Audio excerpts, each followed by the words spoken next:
ako ay isang patunay na mahal ako ng Panginoon.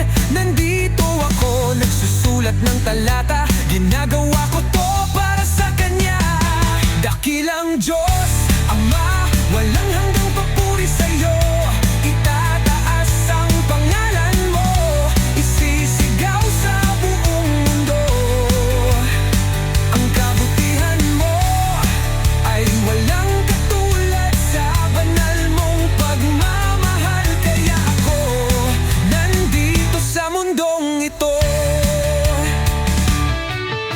Halika na, sasamahan kita sa daan ng pabalik sa dakilang Ama. Sundan natin ang Kanyang liwanag, huwag matakot sa kadiliman, sapagkat kasama natin ang Espiritu Santo. Sa bawat paghakbang ramdam mo ang kaligtasan, hindi Kanya pababayaan kailanman. Habang papalapit tayo sa Kanya, mapapanatag ang iyong isip at kaluluwa. Ngayong sabay na tayong naglingkod sa dakilang Ama, tayo'y tatayo sa karamihan. Ihahayag natin ang Kanyang kabutihan at ang Kanyang walang hanggang kapangyarihan.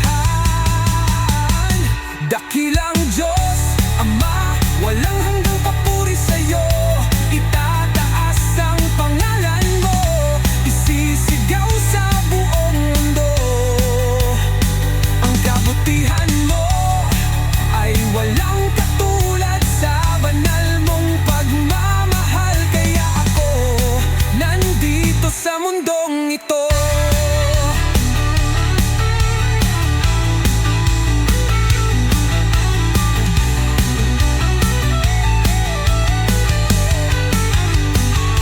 Maraming salamat, Ama. Babaguhin ko na ang aking buhay. Sa lahat ng aking gagawin, sa inyo ko iaalay. Dakilang Diyos, Ama, walang hanggang papuri sa'yo.